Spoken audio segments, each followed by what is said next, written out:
Se me perguntassem antes do início da Série B se após a oitava rodada da competição eu esperava que esse fosse o Z4 com o Botafogo, com o Amazonas, com o Paysandu e também com a equipe do Volta Redonda, eu até que diria que não foge muito da projeção inicial que eu trouxe lá na tier list.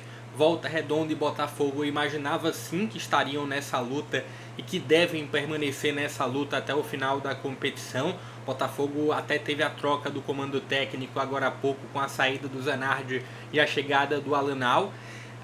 Sobre o Amazonas, eu comentei lá na tier list que eu fiz antes do início da competição que tinham duas possibilidades muito claras para mim sobre o Amazonas. Ou era um projeto que iria dar muito certo, ou um projeto que iria dar muito errado. Não tinha uma possibilidade de meio termo a partir de um projeto tão ousado, com nomes de fora, com escolhas de comissão técnica com extremos. Naquele momento eu acho que já era a segunda comissão técnica do ano, então eu imaginava esse retrato de possibilidades extremas para o Amazonas. E sobre o Paysandu, na tier list que eu fiz antes do início da Série B, era um Paysandu que vivia um bom momento, que vinha em uma sequência de 11 a 12 jogos de invencibilidade, sim, em um cenário de campeonato estadual que tem lá suas fragilidades, em um cenário de regional, naquele momento era um Paysandu que não havia jogado Copa, entrou na terceira fase, vinha muito bem, em comparativos, em jogos que não davam para trazer uma grande avaliação, mas era o que a gente tinha. Então era um Paysandu que eu imaginava que começaria a Série B de uma outra forma. Quando a gente olha para Criciúma, para Atlético, para América e para Atlético Paranaense, são equipes que estão mais próximas do G4, do Z4 na verdade, do que do G4, olhando para a condição de pontos. Eu vou trazer uma pequena avaliação sobre elas também na sequência do vídeo. Antes, vou pedir um pouco da sua opinião. O que você está observando dessas 8 equipes? O que você entende como surpresa e como confirmação na sua opinião? Não sou o dono da razão, então se você quiser contrariar em algum ponto, fique à vontade para usar os comentários. Fique à vontade também para deixar o joinha, se inscrever no canal e compartilhar o link em grupos de amigos e torcedores. Todo dia tem Série B em destaque por aqui. Nos últimos dias eu fiquei um pouco fora do ar, mas já estou voltando. Desde o domingo a gente já está com conteúdos diários sobre Série B. Teve conteúdo de Copa do Brasil também. Enfim, acredito que ainda nessa quinta-feira vai rolar os favoritos da rodada 9 da Série B. Fica ligado que eu vou estar soltando mais conteúdo nas próximas horas também. Mas bora falar dessa luta contra o Z4. E para não falarem que sou engenheiro de obra pronta, se vocês quiserem ver uma avaliação que eu fiz antes do início da competição, tem a tier list disponível aqui no canal. Eu trouxe uma classificação antes do início da Série B e algumas dessas 8 equipes me surpreendem sim por estarem nessa condição. Olhando de baixo para cima, entendo que o Amazonas deve estar nessa colocação mesmo, pelo que apresentou no início da Série B. Foi a equipe que menos conseguiu desenvolver algo, foi a equipe que já vai na sua segunda comissão técnica na competição e que tem muitas incertezas, né? Então a falta de convicção enorme.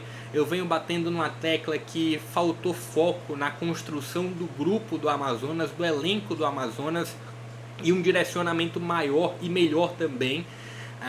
E assim, eu acho muito difícil o Amazonas apresentar um cenário de recuperação. Não é impossível, está tudo muito embolado ainda, mas eu entendo como, pelo que deu para ver até aqui do Amazonas na competição, que é assustador, eu entendo que é o Amazonas que dificilmente vai conseguir apresentar um grau de evolução. Tudo bem, a gente tem apenas 8 rodadas como um retrato, ainda faltam outras 30, mas eu entendo que pelo que deu para ver do Amazonas até aqui é algo que realmente não consegue inspirar muita confiança de recuperação. Uma equipe que se comporta mal tendo a bola, uma equipe que se comporta mal não tendo a bola. É preocupante ver o Amazonas nessa Série B até aqui. Teve alguns personagens que pareciam ter algum grau de confiança maior, tinham Ainda tem o nome do Rafael Tavares no meio de campo como uma figura de lucidez. Teve até alguns flashes nos últimos jogos de uma evolução, mas é muito pouco para o que essa equipe precisa para ter uma recuperação. Quando a gente olha um degrau acima, enxerga um Paysandu também no cenário preocupante. Eu até falei em uma outra avaliação do Z4 que eu trouxe aqui no canal que o calendário muito inflado do Paysandu poderia estar trazendo algum dano para esse início de trajetória na Série B, e é um fato. Um Paysandu que viveu Copa Verde, viveu o final do campeonato estadual, vive terceira fase de Copa do Brasil com a Série B já em andamento. Então teve os 2 jogos da final da Copa Verde já com a Série B em andamento, e isso de alguma forma traz um dano para um calendário que é apertado, não para todas as equipes da Série B, mas o Paysandu viveu um pouco disso. E se tem um retrato também muito preocupante avaliando as forças individuais do Paysandu. Se tem até um grupo com alguns bons valores, Matheus Vargas, PK, se tem o Nicolas como uma boa referência lá na frente, se tem a figura do Edilson, do Brian Borges, do Borazzi, do Matheus Nogueira, mas todo mundo desses nomes que eu falei, eles apresentaram uma queda individual muito alta. E o nome que eu não citei é o nome do Rossi, que ainda, diante de todo esse furacão, é um Rossi que consegue se manter um nível acima de todo o restante do grupo. Você tem o Benítez também buscando alguma regularidade como um centroavante ao lado do Nicolas. O Borazzi, apesar da queda técnica, é um jogador que fisicamente, no sentido tático, se entrega muito. É um Paysandu que eu entendo que pode, pelo menos numa projeção comparado ali com o Amazonas e comparado com Botafogo e Volta Redonda, eu entendo que entre essas 4 equipes do Z4, o Amazonas, o Paysandu pode apresentar uma evolução um pouco maior. Mas eu diria que não à toa o Paysandu é o penúltimo colocado da competição, tá? O que apresentou até aqui poderia ter tido um aproveitamento um pouco maior contra o Atlético Paranaense na estreia, mas os cenários dos outros jogos foi um cenário ruim para o Paysandu. Quando a gente olha para o Botafogo que teve aquela goleada absurda contra o Atlético Paranaense, jogando na Liga Arena, eu não gostei muito da ação que a diretoria do Botafogo teve com a saída do Zanardi. Eu entendia que ele, apesar de um grupo muito limitado, porque quando a gente avalia essas 3 últimas equipes, Paysandu, Amazonas e Botafogo, o Botafogo é quem menos consegue trazer elementos para fazer o jogo fluir. Tem alguns bons nomes, entendo que é um Botafogo que tem alguns bons elementos sim. O Sabit é um dos bons nomes do Botafogo na estrutura de meio de campo. Tem também o Jesus na linha de frente. Tem o Edson, que apresentou uma baixa técnica muito alta com a Série B. Mas tem um grupo que é, no modo geral, muito limitado. De opções de mudar a história de um jogo.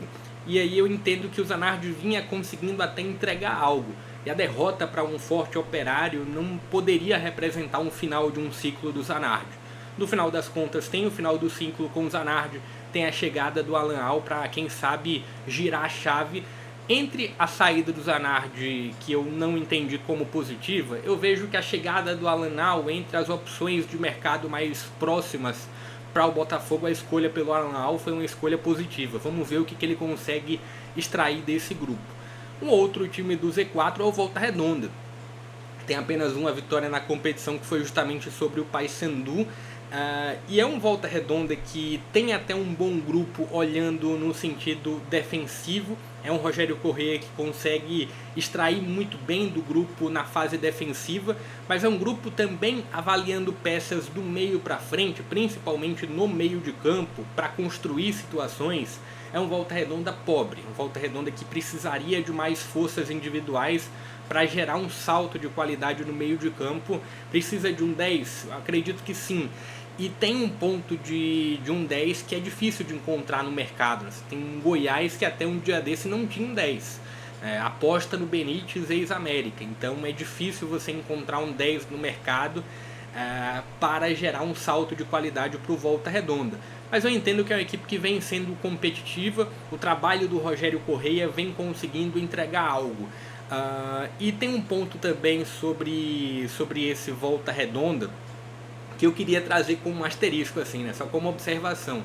Você olha para defesa e não colocando o jogo da rodada anterior, porque o gol que o Volta Redonda toma para o Amazonas é uma falha enorme da defesa, mas olhando o cenário geral da defesa do Volta Redonda, se soma o fator defensivo do Volta Redonda com o fator ofensivo do Atlético, a gente poderia ter uma equipe de meio de tabela para cima.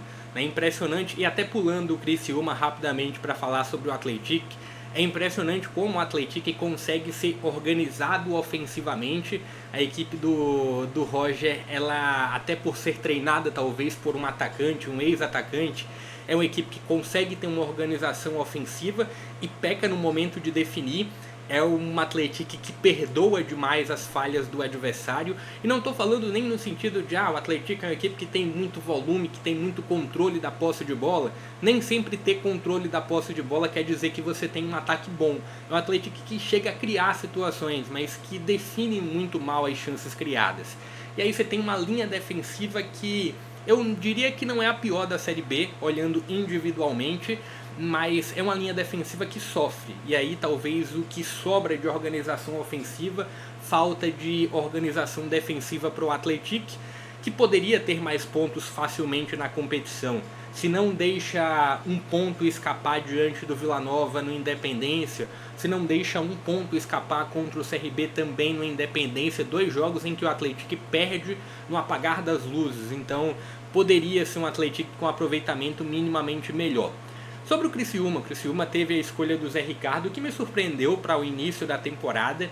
Não teve um bom campeonato catarinense e eu imaginava que iria, a partir desse resultado ruim no campeonato catarinense, o Criciúma poderia ter já uma troca no comando técnico. Tem essa troca no comando técnico durante a Série B com a chegada do Eduardo Batista, que é uma boa escolha, inclusive, mas entendo que tende a gerar algum tempo para esse trabalho do Eduardo Batista vingar.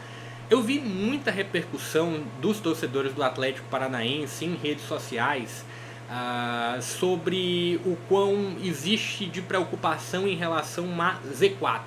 Eu entendo que, olhando para quem está dentro da zona de rebaixamento, olhando para Criciúma e para Atlético, as duas equipes mais imediatas fora ali da zona de rebaixamento, e talvez até colocando o América nessa conta, o Criciúma talvez tenha um pouco mais de fôlego e de força para a recuperação. Antes do início da competição, eu coloquei um cenário talvez de um Criciúma atrás do América, mas entendo que tanto o Criciúma como o América devem subir um pouco mais na tabela. Não vejo o América como um forte candidato ao G4. Teve a saída do Benítez, tem um grupo mais enxuto do que o último ano, e já trazendo observações também para o América, tem a possível saída do Fabinho para o Ceará, inclusive um Fabinho que foi especulado no Vasco no início da temporada, Fabinho que foi o grande nome do América no Campeonato Mineiro. É um América que preocupa, mas muito mais nos bastidores, olhando para a luta contra o rebaixamento. E dentro de campo eu vejo um América que não vai ter muita força para lutar pelo G4, mas tende a ser um América numa zona um pouco mais morta da tabela. Olhando para o Criciúma, teve esse ponto da troca do comando técnico e tem esse ponto de entender que é um Criciúma que não deve sofrer na zona de rebaixamento. Em algum momento vai girar a chave, talvez não nas 2 próximas rodadas, mas depois. Entendo que é um Criciúma que tende a apresentar alguma evolução. Você vive um momento do Criciúma que é muito mal, e foi um Criciúma que mesmo assim ficou muito próximo de conseguir tirar pontos do CRB em Maceió, perdeu um pênalti com o Hermes, e aí você tem um retrato de uma equipe que vem mal de confiança. O Hermes bateu muito mal o pênalti em Maceió, mas eu vejo um Criciúma com força de recuperação. Sobre o Atlético, não sei muito o que dizer sobre o futuro. Precisa melhorar essa linha de ataque no sentido de definir melhor as chances criadas e ter um ponto de evolução defensiva também. Mas é o Atlético que, olhando no sentido de construção, consegue fazer o mais difícil, consegue criar situações, mas define mal. E aí a gente olha para a condição do Atlético Paranaense, né? Dá pra gente falar de um Atlético que tende a girar essa chave rapidamente. Teve agora o anúncio da chegada do Odair. E tem um grupo que, assim, olhando para todas essas 8 equipes aqui, não tem como dizer que o grupo, ou deixar de dizer, na verdade, que o grupo do Atlético Paranaense é o melhor grupo talvez da Série B, olhando para as forças individuais, pelo fator de investimento que o Atlético tem, Zatelli, Luiz Fernando, a figura do Allan Kardec, Juliano, Patrick, tem o Esquivel, tem o Mikael no gol. É um grupo que, assim, tem muitos bons valores individuais, mas é muito claro como o Atlético se comporta mal, e o melhor cenário para avaliar o comportamento e a bagunça que é o Atlético dentro de campo é o jogo contra o Vila Nova.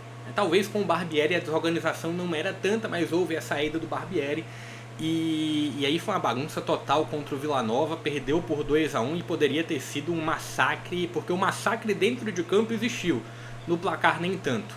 Deixa um pouco da sua avaliação, tendo que Botafogo, Volta Redonda, eu não gostaria, não moro no Rio de Janeiro, não sou do Rio de Janeiro, mas eu não gostaria de ver a queda do Volta Redonda, mas Volta Redonda, Botafogo, e por que eu não gostaria de ver a queda do Volta Redonda? Eu entendo que é uma equipe muito limitada, mas dá pra ver como há uma entrega de todo o grupo.